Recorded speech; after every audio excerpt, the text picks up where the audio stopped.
Wow, I was muted. I apologize. All right, guys, I'm sorry. I think you saw the disclosures. I apologize for that, but you did see them. I'm going to proceed. I want to apologize. I'm David Russell. I'm VP of Market Intelligence here at TradeStation Group, and I do want to apologize for that. We're looking at finding leadership in any market. And first of all, I have shared this zip file with you. When you open the zip file, this is what you will see. This is a PowerPoint of my slides. You can keep that for your own reference. There are 3 workspaces which we're going to use. This is the ELD file that contains a series of indicators that you need for those workspaces. So you want to load this ELD file when TradeStation is running. You want to import the indicators. Some of these indicators, if you've taken my other webinars, you will already have. You can overwrite them or simply skip them as they come in.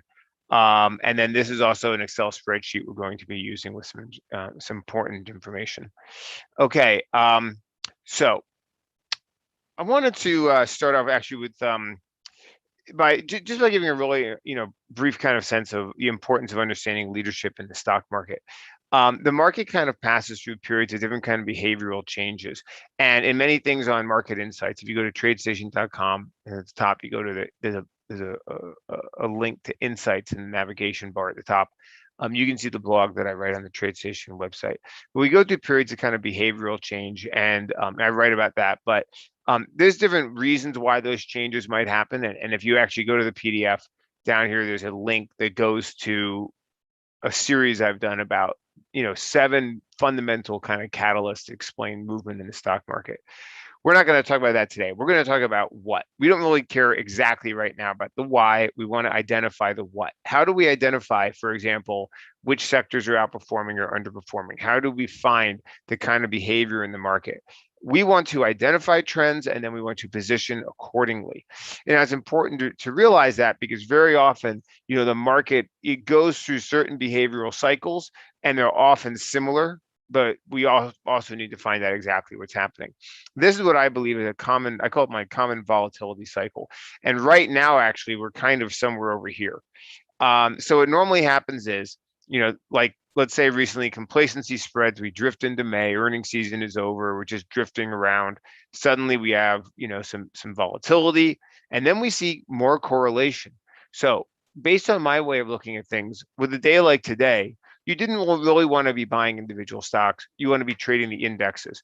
When the volatility goes up, you want to focus on the S&P. When volatility comes down, you want to focus on individual stock picking. The market we're in right now, as in Wednesday, May 19th, this is not the best market for positioning for strength. But as when and if things settle down, then we're going to be using some of the tools I'm going to be teaching. So what happens is, in the beginning, you have more correlation, everything correlates, and you want to really be focusing on the indexes. Stock picking doesn't work so well. But then the market has these big, go down 2%, come ripping back 1 or 2%.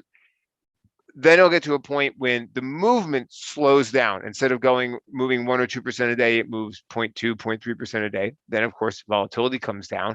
And then that's when you want to be looking to stock picking. You have less correlation and you get more stock picking. And so what we're looking for is the things I'm going to be showing you guys today is going to be more when we get into this period over here. So these are just some basic ways that you can see leadership in the market. You can see, for example, sometimes you're going to see things leading by individual sectors. That has not been so much the case recently, but there was a time when technology was just always the best. It's like kind of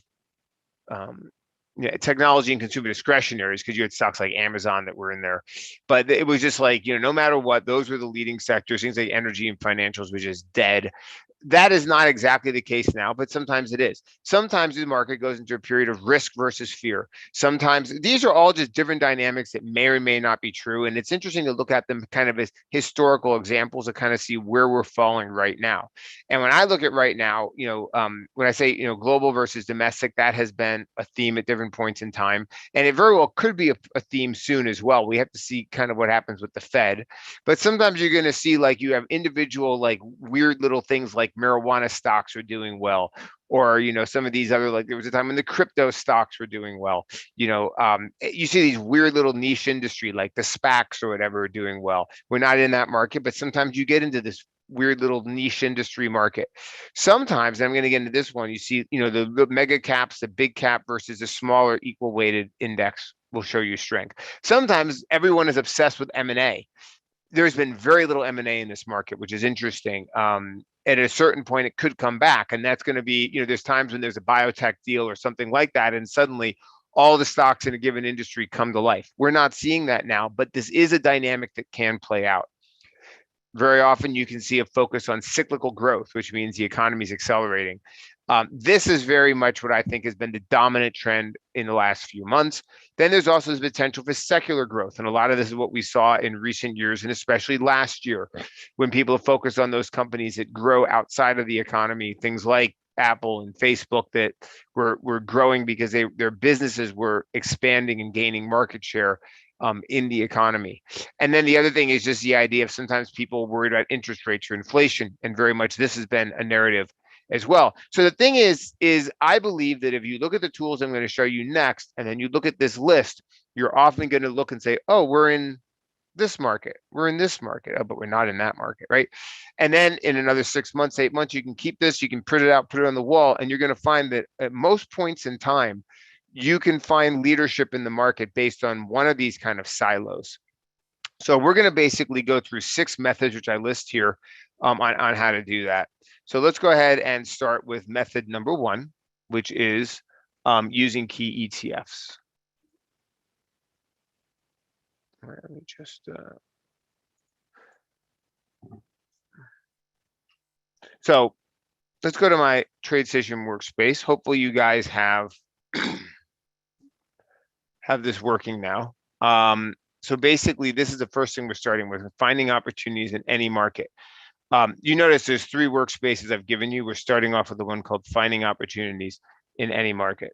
So there's a few different ways to kind of start. You'll notice here, this is radar screen, and it has 2 tabs. One is called key ETFs and one is called stock testing. So we're going to start off.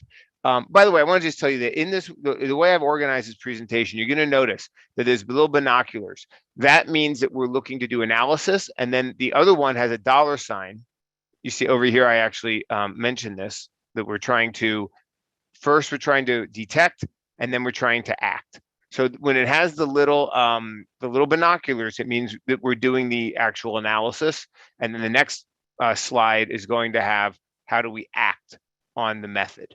So the first method is start off by discovering trends with the use of key ETFs. Now, you guys who've seen my webinars know I use these ETFs a lot. These essentially cover almost everything that's tradable in the market. They're not necessarily things you want to trade themselves. Some of these ETFs are not very liquid or very tradable, but they essentially work as indexes. Another nice thing about them is because ETFs trade as equities, when you guys use TradeStation, you might notice from time to time that if you put in different symbols and you try and compare them to each other, they might have different time delays. Like maybe some of you guys, there's certain people who their account is set up with a 20-minute delay on certain indexes, or you have the Russell or you don't have the Russell. There's little things like that. If you use TradeStation, sometimes you'll get weird little issues when you're comparing 2 symbols that have different time delays, and then it won't work. So I use ETFs for this. I'm perfectly aware that there are the indexes on there as well. The reason like I said, I'm doing this is you're always going to be comparing apples to apples by using this list of ETFs. So what I've really done here is I've kind of broken them into these categories, things like cyclical areas that are really strong when the economy is strong. These other areas here like risk on growth, which are kind of like when people are bullish on tech. And then you also have like if we get back into a global cycle, which I think that we could be something on the cusp of a global cycle. We've seen some interesting strength recently, especially in things like the Brazilian ETF and European stocks. That are just telling some interesting sort of signals. And then all these are kind of labeled thematically so you see where they are. What you're going to notice is this allows you to right off the bat compare performances over different time frames. So you can see, for example, in the last 21 sessions or the last month, the XLE, the energy ETF, is outperforming. And you can see here that things like technology are lagging. This is the kind of thing that allows you to see where the strength is, and then to assess. So when you look at the market right now, you can see we've been in the situation when people are thinking about inflation, they're thinking about cyclical, the economy roaring back, and this ETF basically tells you the story right off the bat. When you look at this radar screen, it tells you a lot right off the bat. Now, there is one thing I wanted to mention that really jumped out today, like a sore thumb, and that is the semiconductor ETF, the SMH. This today opened at a low and it came fighting right back. And I just think this is very interesting here. To me, semiconductors are a very interesting part of the market. It's very interesting to see right here the way that it's trying to make a higher low. I also want to point out that the semiconductor index, I'm just doing this to show for the point of charting, SOX, this had today a bullish outside day. This to me is very interesting. And I think you guys probably know some of the things happening with semiconductor shortages and things like that. But this could be interesting right here when you see the semiconductors trying to make a higher low. Now, another thing you can do here, and I want to show you this. This is a special chart that will allow you to compare different, the basic ETFs like XLF financials, XLK technology, to the SPY. Now, this is a really cool tool, a real cool technology or method you can use with TradeStation. This is in your in the workspace that you guys have. What you're going to notice is that this is called the spread. All right, now this is a special indicator that requires multiple data. Next month, I'm actually going to, I believe, be doing my webinar on using multiple data sources and indicators. But if you go here to data, edit symbol, you'll notice it has XLF and SPY. It has two different datas in it. So one of these here is the SPY, the white line, and then the other one is the XLF. Now you're going to notice that they're set to different axes. That's why they match each other. And this chart up here really doesn't matter. What matters is this chart down here, because this is actually showing us over the long term that there was a point in time, and this roughly matches the sector breakdown. This is what's so cool about the spider funds. They roughly match the sector breakdown of the overall market. And what you can see here is after the financial crisis, the financial sector just totally lost as a share of the overall S&P. Now this is an approximate, this is not exact, but it's going to show you overall.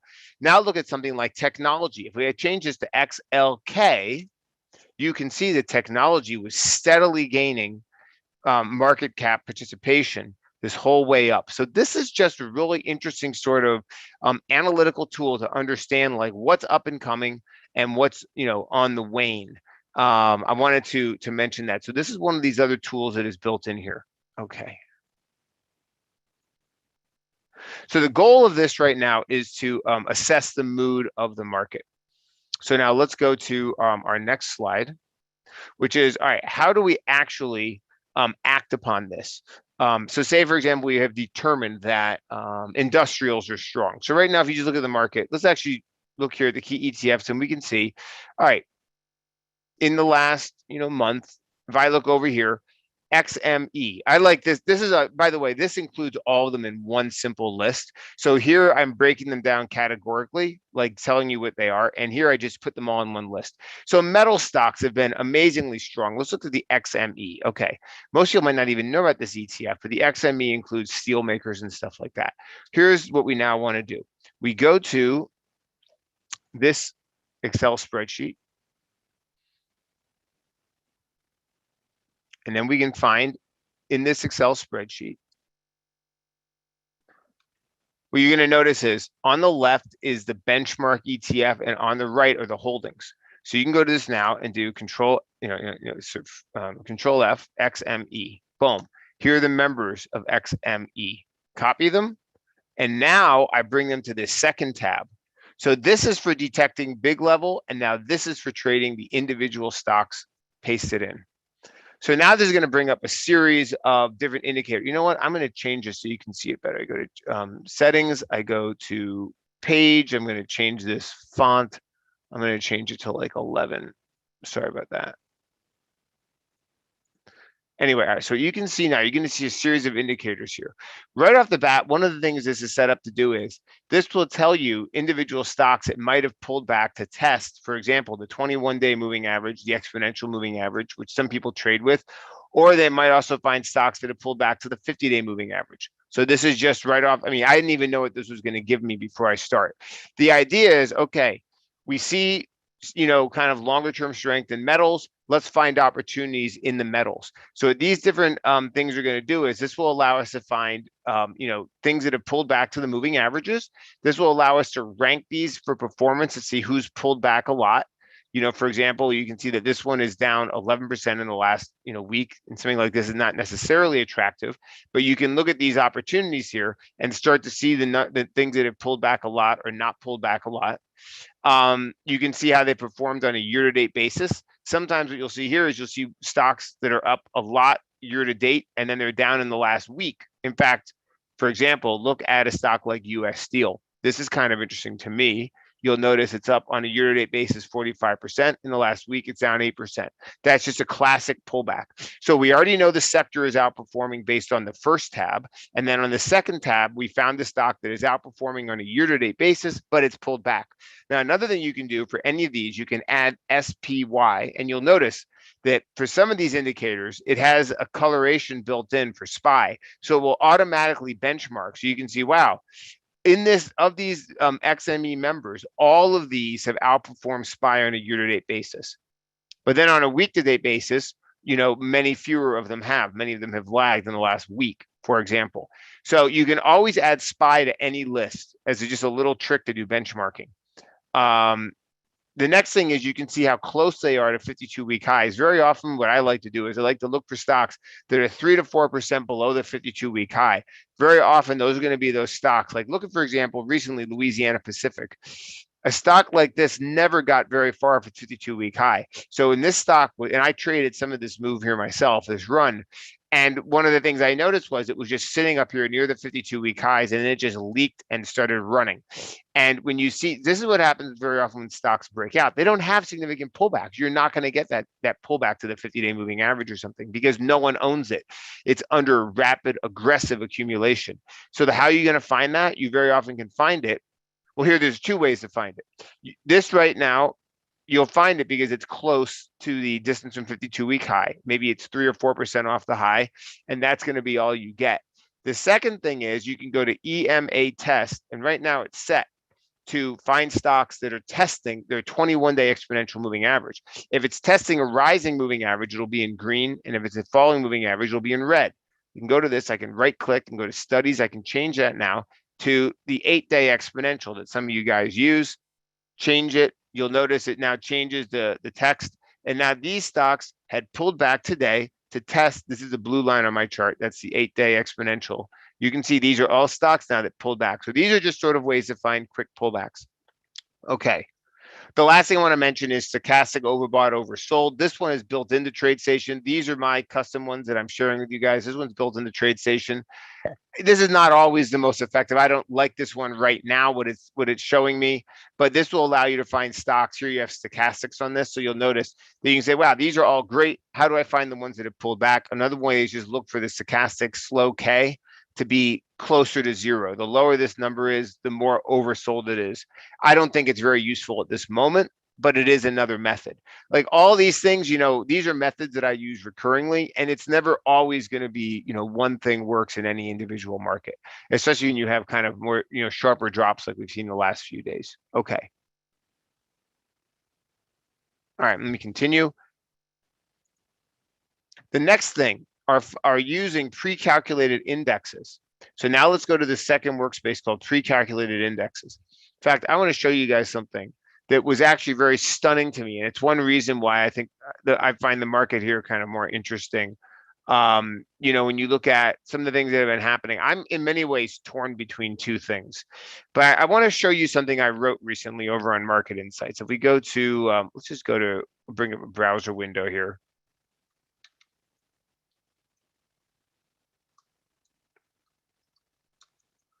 So here's TradeStation. If you go to Insights, this is the blog.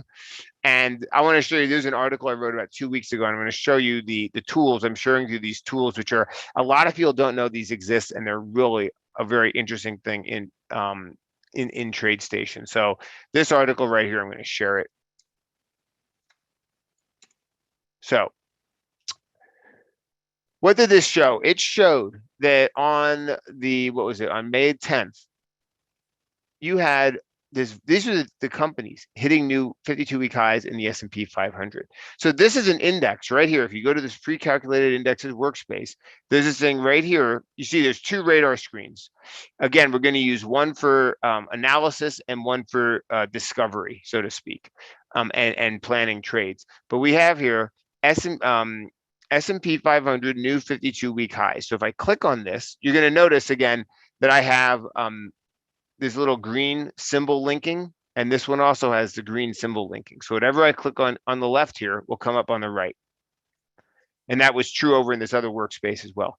So new 52-week highs on the S&P. Look at this. There you go. On May 10th, we had something like 200 companies hit new 52-week highs. Pretty amazing. That is the most ever. That, well, at least since the data set began in 2008. Now, there's obviously some reasons for it. Last year, a lot of stocks crashed, so everything's been moving off those lows a year ago. But it's still very interesting to see when stocks are hitting new highs like that.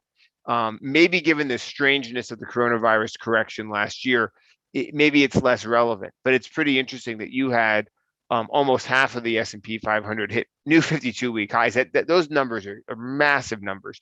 Next month, I'm going to show you more how to use some of these tools. But here we see something. All right, so this would tell us, for example, all right, lots of S&P companies hitting new 52-week highs. That's my big picture. That's the binoculars. Now, how do I find the thing to position for it? Now, I'm going to go to my second workspace, or my second radar screen, which you notice here has this blue, and that's linked to the chart over here. So what am I going to do? I have a series of indicators here, but now we want to look for the S&P. We've decided based on this, wow, the S&P has a bunch of stocks hitting new 52-week highs. How do I find some of these names that are outperforming? So I go down here, I go to data, add symbol list, S&P 500. Now, what these indicators are going to do is these are going to allow me to find certain things, like, for example, stocks that recently hit new 52-week highs. So there's an indicator here called days since 52-week high low, and it's going to basically plot how many days since one of these stocks hit a new 52-week high. So if you look at this, for example, BAC has a value of 1. That means BAC, Bank of America, hit a new 52-week high yesterday, one session ago. So you can often find these stocks. You might want to look for stocks that maybe hit new 52-week highs, in the last kind of week or so. So you can just look at this list. You can say anything that has a reading above, say, 10, I'm going to just throw out. So I can go to this. See, here you can actually see it right here. 252 companies in the S&P 500 hit a new 52-week high in the last 10 trading sessions. Isn't that interesting? You can see 252. Now, some of these are the same things, like UAA is like one company, but essentially half the S&P 500 has made a new 52-week high in the last 2 weeks. So I'm going to just hold down shift. I'm going to go page down. Let's erase all of those. Boom. Now I've singled out all those companies. Now I can go back and resort them. I can see of that list, who's pulled back the most. Wow, Cisco Systems, Freeport McMoran. So this can now find potential opportunities that may or may not be interesting. TJX, I don't know, these guys have earnings soon. They might have actually had earnings this morning. But this is just a way you can very quickly find some of those companies that were recently hitting new highs. Another thing you can do is you can find those companies, like I said, like an LPX, Louisiana Pacific, that was just zipping along near the highs. If you look at distance from 52-week high, you can do the same sort of thing. Now, let's look over here. This other index that is built into TradeStation. How many S&P companies are above their 50-day moving average? Click on that, and you can see. Now, remember, this is linked to the other chart in green. And you can see that, at one point earlier in the month, it was, like 70, 80 members were above their 50-day moving average. So now, boom, I want to find companies above the 50-day moving average. I'm going to go ahead and re-import the entire S&P 500, and this indicator, this indicator here called MA above below is going to show us the companies that are above and below their 50-day moving averages. So this is basically just going to show us the percentage, and it's going to show us that a stock like Nucor, I don't have the 50-day moving average on this chart. This stock is 24% above its 50-day moving average. So I can do the same thing now. I can look for, these are the companies that are above the 50-day moving average. These are potential longs. I can now go, and everything that has a negative reading, I can erase. And now I've honed down my list using the combination of the pre-calculated index and the ability to automatically import the index with TradeStation. All right, that was pre-calculated indexes. Remember also with this workspace, it has two symbol linkings.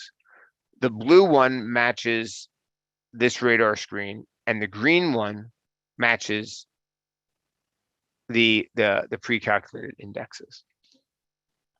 All right, the next method is using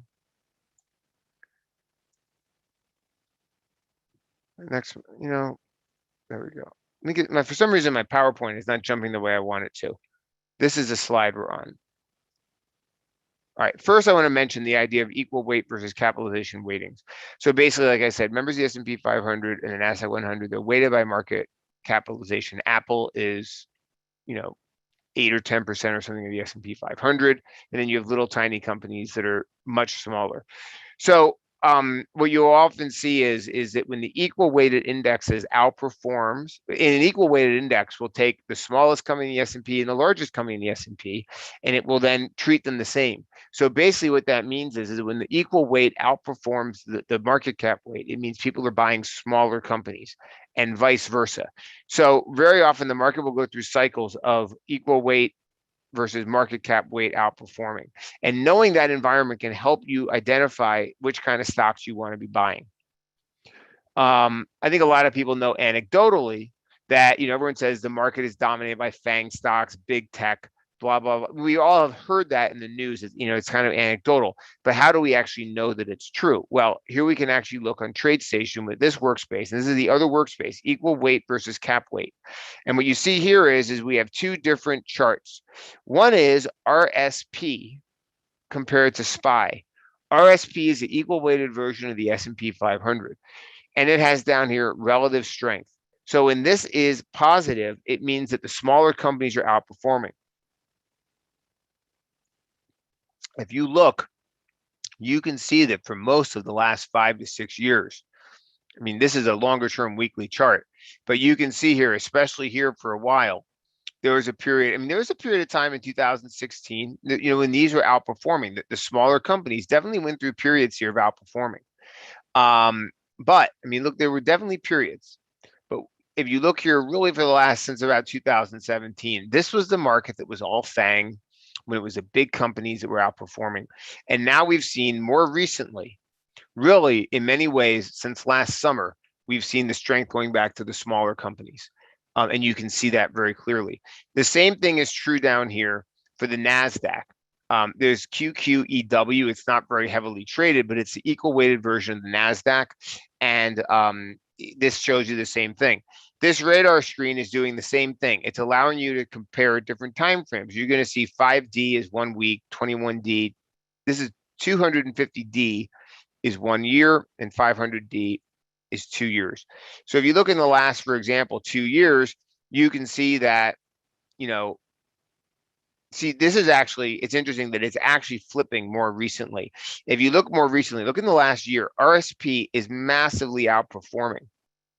54% versus 39% for SPY. So, and what's interesting is though, but if you look at in the trailing 2 years, you can see SPY is still leading. What that tells you is that period of time that was, 2 years ago until 1 year ago, during that year between, May of 2019 and May of 2020, the mega cap stocks outperformed, as we all know, but this allows you to see it. So this is showing us here, it's showing that people are moving toward those smaller companies. So anyway, now once we can actually identify that you use radar screens, different time intervals, and then you use charting with relative strength, which is the two things I just showed you. Our goal is to assess, are big companies or small companies doing better? So Now let's take a look at Scanner, because Scanner is another tool that allows us to actually find some of those sort of companies that are going to do well. So I'm going to create a new workspace, and I'm going to go for Scanner. And what I'm going to look for very quickly is I'm going to create a new scan. I'm going to go to, now just so you know, if you go up here in your apps, for some of you, Scanner could be over here. I've rearranged these for myself because I use Scanner a lot, but you want to go to this flashlight. So I'm going to go to create scan. I'm going to say, let's call it market cap. This is very simple, market cap. I'm going to go to include all stocks. Well, actually, we can then go, first of all, first, let's just do all stocks. And then we're going to say, we're going to go to capitalization. We're going to say market cap, let's say just greater than 5,000, which is 5 billion. And now we're just going to run. And it's going to bring up a list very quickly. And this will allow us to quickly find stocks. So if we're in a market that is outperforming, with the smaller companies outperforming, then what we can do is we want to be looking for these companies that are at the smaller end of our spectrum. Now, the other thing we can do is if we have radar screen, we can also look for market cap on radar screen as well. We can go to data, add symbol as S&P 500. I'm going to change it to daily. Now I'm going to go to studies, add study, market capitalization.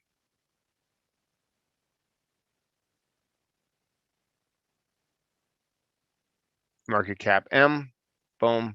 And now it will allow me to very quickly go through and sort companies by their size and to recognize, if we're in that environment, when the equal weight is doing well, you suddenly look down on your list, you might not see this easily, but you see these small companies like Holly Frontier, which is an oil refinery, Unum Provident, which is a small financial, National Oil Well Varco, which is an oil, some kind of oil service company. These were here's Apache, another oil stock. A lot of these are the companies that were outperforming recently. When the RSP was outperforming, these were the stocks that were really rallying. So right off the bat, you're seeing that you can find that kind of thing by looking at stocks that are larger or smaller. So I want to point out that you can use radar screen, or you can use scanner. You can do either one. Another thing that I want to show you very quickly is what we can do is we can go to market cap. Now let's go to symbol universe. Let's now go, we're including all stocks. We can also exclude. We can go down here to exclude. We can go to TradeStation list. We can go to indexes. We can go to, wait a second, popular indexes. Wait, it's the wrong one. We can exclude the S&P 500, for example. And now by doing that, we can find a bunch of big stocks. What are the biggest stocks that are not in the S&P 500? Alibaba, Taiwan Semiconductor. But for example, you might want to be looking for some of those kind of mid-cap kind of companies that are maybe in that kind of, $5 to $10 billion market cap that are not as well known, that are not in the index. A lot of these are global stocks that are not in the S&P 500. But this can be another way to find sort of companies that are potentially interesting that are not as well known. Sometimes when we're in that stock pickers market, people are looking outside the S&P 500. I don't think we're in that market now. I think we're in a market now when people are looking for the smaller companies in the S&P 500. That's what it appears to me that they're looking for some of these, lesser known companies that are still in the index. All right, I'm going to keep moving here with this. I want to just point out that all these different things you want to be looking at, you can easily do with, with the different tools. I'm going to create another scan really quickly. I'm going to call this one active underliers. And this is just a little tool that I want to teach you guys because this is very useful. Wait a second. I can't have a space in there. This is good because very often what you're going to find is you're going to find that the large companies, if you want to find companies that just trade a lot and are not necessarily technology stocks or anything else, this is just a good tool I like to do. I like to look for the companies that trade a lot of options. It's always good to have that list of companies that it go to. I'm going to let this run in the background as I continue. Go to all stocks, and what I'm going to go to next is I'm going to go to here. I'm going to just go to volume average 10-day greater than say 500,000. That's going to whittle down my list. And the next thing I can do now is I'm going to go to this thing called indicator, and it's going to go to volume all options. And I'm doing this because I want to show you guys a special little trick. Volume all options. Now you're going to want to change this to volume all average. Now, the reason we do this is this can allow us to find companies that average, say, 10,000 contracts a day, greater than 10,000, 1, 2, 3. Now I'm going to let this run, and I'm going to continue with my presentation. That'll take a minute to run, but this is a good thing to do. Basically, by doing this, you can easily kind of find the sort of companies as, do you want to be focused on the big prominent names, or do you want to be focused on more obscure names? Once you determine that using the equal weighted market cap weighted indexes, then you can go to this method to actually find some of those sort of companies. Now, I want to mention scanner and radar screen. They work well together. Scanner can look at the entire symbol universe that's on TradeStation. That's the great thing about it. The drawback is that it's a lot slower to search. Another drawback is it only lets you see things that are values in the search. So if you pull up a bunch of stocks based on their market cap, it doesn't tell you, for example, what industry they're in or what their price change is today or anything like that. It only displays the criteria you're searching on. But the great thing is it looks at everything. Radar screen requires that you put in a list of symbols, and it can only look at 1,000 symbols at a time. Now, it can automatically populate, like I showed you, the S&P 500, the NASDAQ 100, and a series of other lists that are built in the TradeStation. If you're on radar screen and you go to, for example, data, add symbol lists, and you dig around in here, other symbol lists, there are some other lists that are basically industry groups and stuff. You can also create your own symbol list. That I don't have my own custom ones. So you can create your own custom list to import stocks. But that requires that you tell it the symbols to look at. The great thing about scanner is scanner will look at all of them. Radar screen requires you give it the list. But the good thing about radar screen is it's really fast. It also allows you to display multiple sort of columns. So you can just put in a list of stocks and you can look at all kinds of values, which is exactly what we were doing over here when we were looking at all of these. You don't have to search on these. They're just included. If you add a column, any column, it will automatically populate. So that's a benefit of using radar screen. So what we want to do is with these two things together, it's very good to use them together. The great thing is when you get an output from scanner, like one of these things like a big market cap, you can copy just a list, you can copy it, then you can like bring it over to radar screen, and there it populates. So these things I use them together all the time. I scan for stuff, and then I take those and I dump them over into radar screen, and then I do more analysis.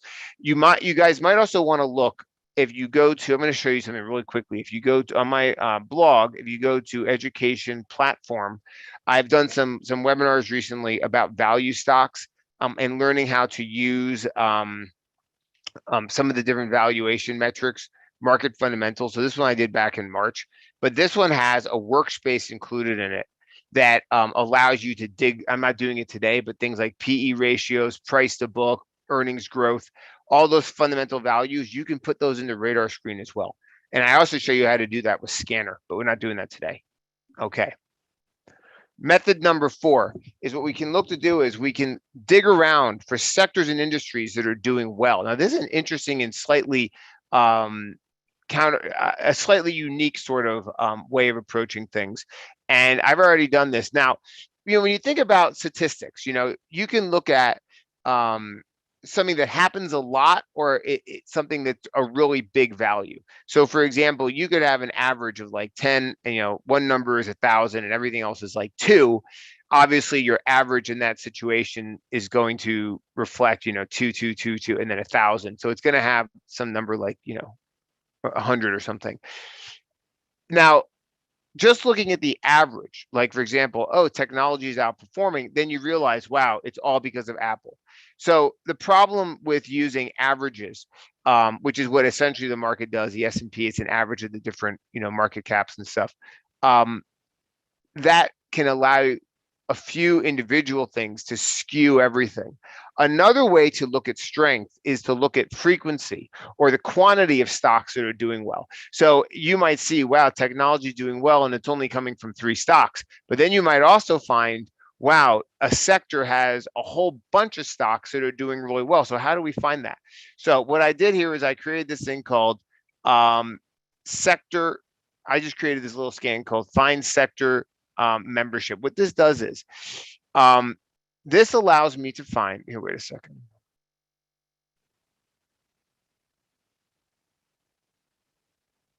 All right. What I did was, and let me show you how I did this. I basically went, all right, you know what? I don't want to waste time. Let me just see what I had. This is the formula for how you do it in Scanner. If you guys want to follow this, it's in the PDF.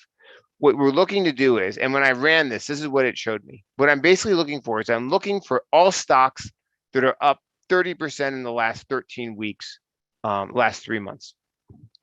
And it's going to show me the sector and the industry. If I run it again, what I can do is I can now sort them by sector and industry. And I can look and I see, wow, a lot of biotech stocks. That's nice. But then you kind of go down the list and you're going to start to see, for example, wow, all the iron and steel. That's interesting. You're going to start to see of the stock of the areas that are doing well, you're going to start to see certain things jump out. What is interesting, if you look here, is there's not a lot of software. There's a ton of software stocks, and there's very few software stocks. There's a ton of biotechnology stocks, and if you actually look at how many of them are doing well, it's not a very big number.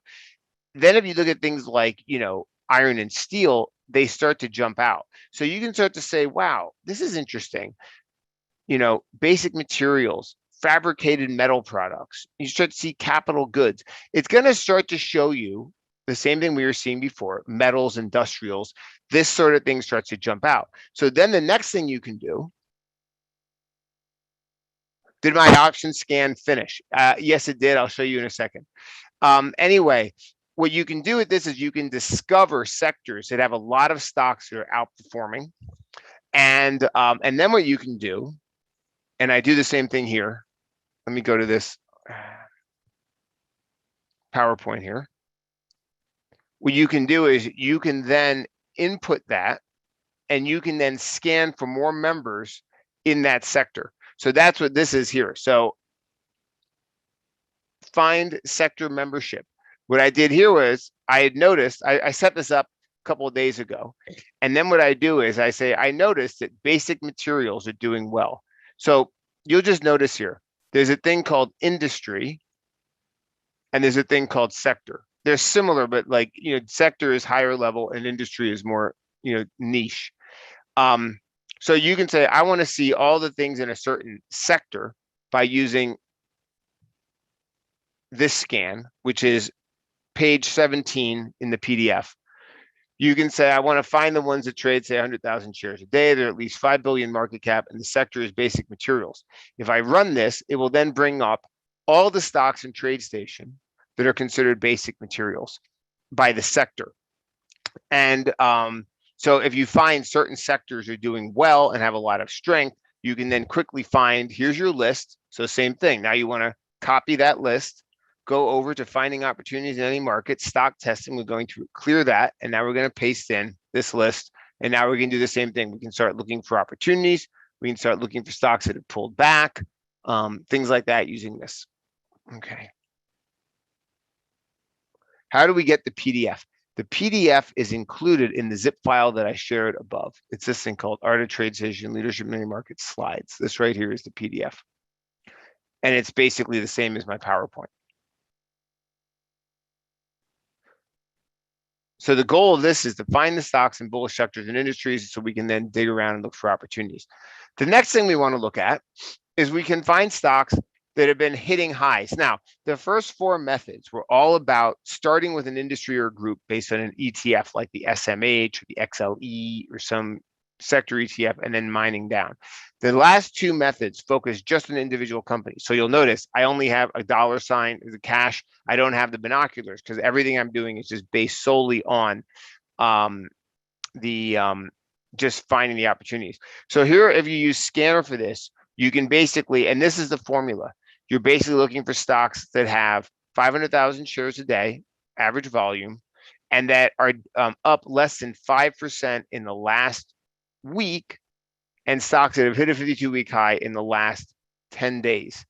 And let's see, I'm pretty sure I have this scan set up in this workspace. I actually have this. No, I don't have that one set up as a scan. It's very simple. If you follow these, if you follow this, now it's important also to, let me just build it for you.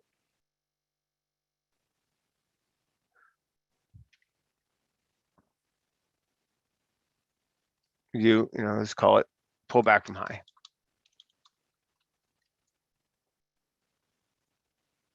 Go to all stocks. Now, a lot of these you can also do using this same indicators in radar screen. So we're going to go to volume average, 10-day, greater than 500,000. And then we're going to go to price. And then we're going to go to percent change, 5-day, less than 5%. Now, the reason we do that is because a lot of stocks that have been making 52-week highs, they're going to be up like 50%. Some of them are going to be stocks that made huge moves, and we don't necessarily want to do that. And then we're going to go to this indicator, which is called days since 52-week high. And there's a custom indicator to share with you, days since 52-week HL high low. Now, here's the thing. You want to make sure it's set to high. This indicator has two outputs. So you want to go and say it has to be less than, say, 10. And this is now going to scan, and it's going to find stocks that have hit a new high in the last 2 weeks, but are up less than 5% in the last week, and they have to trade at least 500,000 shares a day. The last one, here's a special indicator I want to share with you guys, and I'm going to just build this very quickly in radar screen. Actually, one of you were asking the active underliers. Where'd it go? I'm going to show this to you. Here's the output. Looks like I have two versions of this. This is the one I just ran. So this is the output it showed me. The most active average,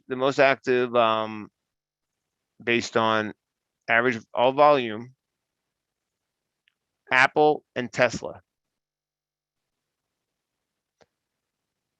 Now this list does not include SPY for some reason. I might have actually set it up. I'm trying to think of why that might be the case. It's set to all stocks. Doesn't have SPY, it doesn't have the ETFs on it. But basically what this is doing is this shows, the Apple, Tesla average over 1 million shares a day.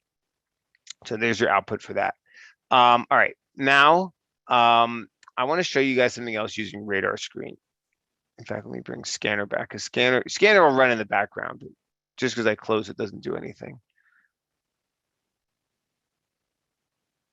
Here, pull back from highs. Here's my output. And you can see some of these stocks now. And the nice thing about doing this is you can now sort them by their 5-day change. So you'll notice that because I put that in as a criteria, like I said, it's now possible to sort them based on the change 5-day. And if we actually go over here, I can then do the same thing. I can bring in the same scanner. I can duplicate it. Scanner never changes, unlike radar screen. So once I have it set up, I can basically use it in any different window. It's going to remember the same scans. Pull back from high. Here it is. Now I can go to symbol linking, and I can make it a green symbol.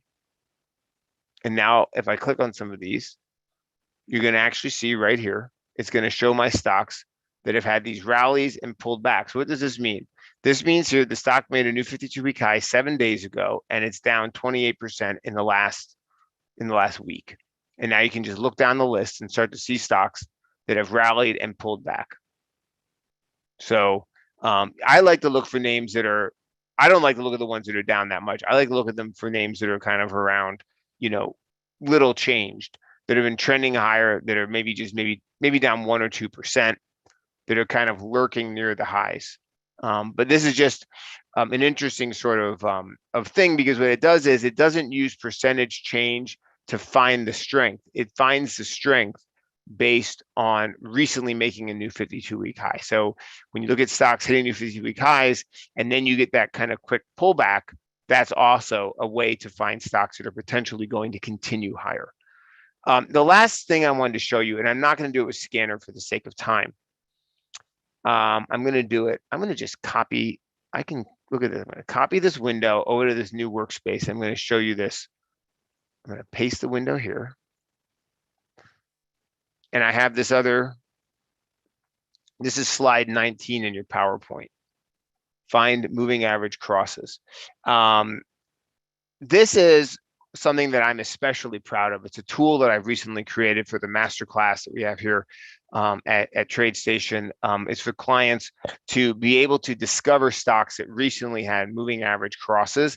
It's a really useful indicator, and it's called, I'm not maybe the most graceful at naming things, it's called MA Cross Bars Since, SMA EMA.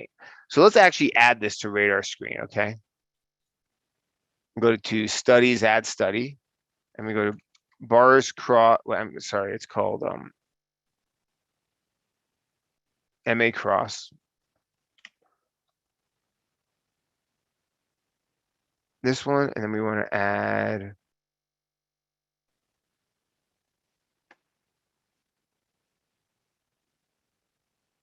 I'm just going to add this one. All right. Just for the sake of time, I'm gonna bring in the whole S&P. You know, the other one I want to add, oops, add studies. You can add something like MA test, which we'll find when it pulls back. Okay. So now, what this will allow me to do, this will find stocks that have had, what it will do is it will outline the crosses between moving averages. So this is going to show us stocks with the 8-day exponential moving average. You're going to notice right here, if you can see this, let me just make the text bigger.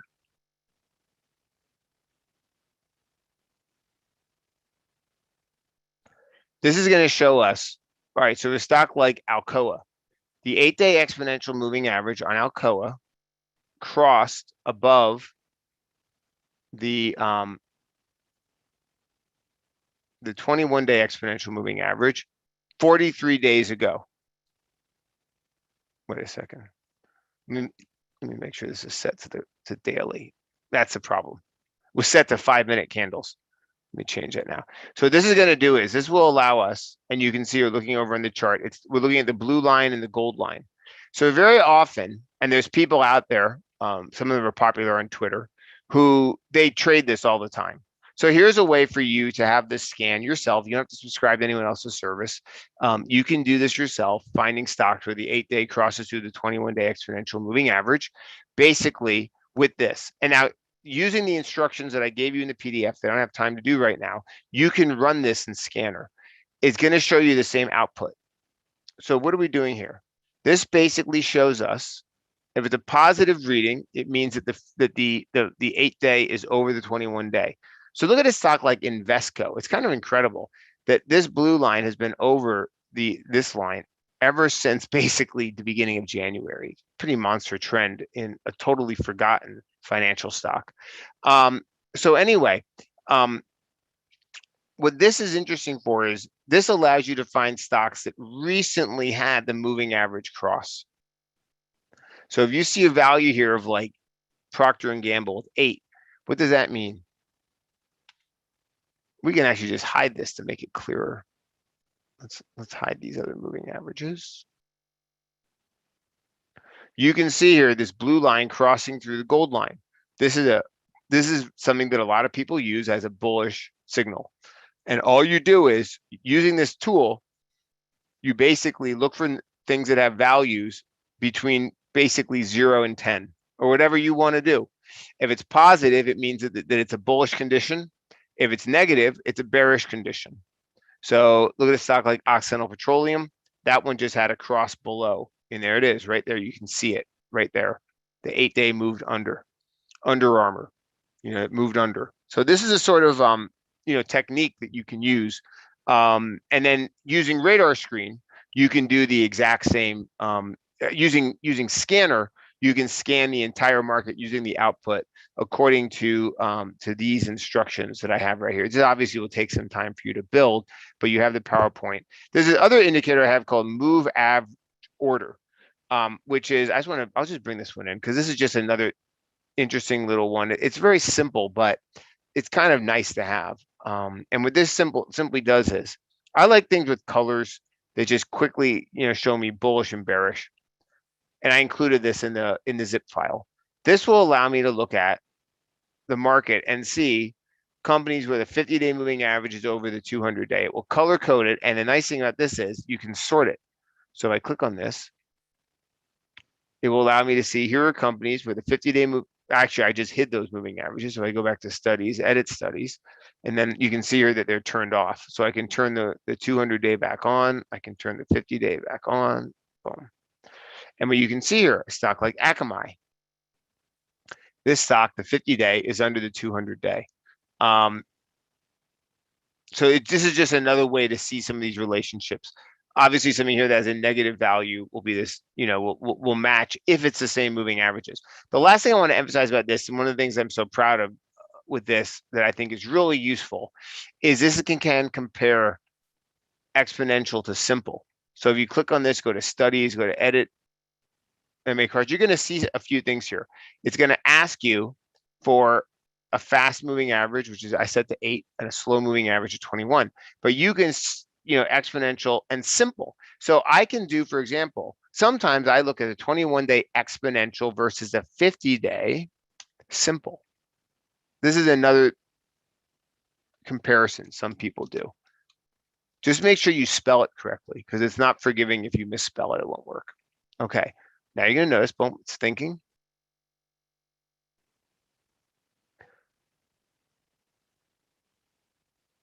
TradeStation does have volume profile analysis. I see a question now. So question, can I put in any moving average period? The answer is yes. Next is and I just showed you. So now this, and the nice thing about this is I like it to tell me what it's looking at. It'll tell you right there that it's comparing the 21-day exponential to the 50-day simple. And this will then find stocks where the cross would have occurred at different points in time. So about the volume profile, I'd suggest you check out the masterclass that Jesus teaches as part of the All Access Pass that they offer at You Can Trade. If you want to go and check that out, there are links to it on our website. But this right here will you can just see right here that this will allow you to control exponential or compare exponential to simple. There's just a lot of flexibility with things like this. So the last thing I want to say about this is what you can look for something like this is you can look for companies where the cross recently occurred, like the way it was set up before, and then that maybe had just pulled back in a certain time frame. This can tell you, okay, this stock just had a bullish signal or a bearish signal, and now I want to act on it. So those are the 6 different methods I wanted to show you guys. Again, a lot of these things are not anything hard and fast. It's one of those things that's kind of like, I view it as almost like learning how to play an instrument or learning song or something. Once you learn all the different things you can do at TradeStation, you can invent an infinite number of ways yourself. And I'm always impressed by the different things clients do. People come up with all sorts of things that are very interesting and advanced. From my perspective, these different tools I taught you will allow you to kind of delve into the market under a lot of different circumstances. None of them are exactly perfect for everything, but they give you a huge variety of ways to look at the market based on things like sectors, things like relative, things like market cap weighting, and things like the different indexes. So it gives you a huge sort of swath of things. So I would just recommend that you kind of keep this PDF, keep this the initial slide I had here about this volatility cycle, and just kind of ask, where are we in the cycle? And then, what are the criteria? What are the lines along which the market is kind of behaving? If you kind of look at this and then you return often to look at this initial key ETFs page, if you look at this and you compare different time frames over like 21 day or whatever, and then you look back to that PDF back and forth, you're going to start to see things, just patterns coming up. And that's the way I approach the market. It's just a way that they can kind of help you to find stuff. And I think the last thing I want to mention is that a lot of people are so focused on Tesla and stocks like that. And I know we all like to trade, big tech stocks, but if the steel stocks are moving, then you want to focus on that. I'm a big believer in finding relative strength. TradeStation gives us so many tools to find those areas of strength that it's really a great opportunity for us to use them. And if you don't know them, this is a great opportunity to actually start discovering some of those other areas. So thank you so much, everyone. Don't forget to check out Market Insights. We have a lot of information there, and it's so great to talk to everyone. This will be posted on YouTube. Don't forget about the zip file. The zip file contains the ELD. The zip file contains 3 workspaces. Do not forget to load the ELD, this thing first, and it contains this ETF, this list of holdings for the ETFs for all those different sectors, XLK, XLY. All those holdings are in a single, easy to reference ETF, which is pretty useful. So thank you so much, folks, and I'll see you guys again next month.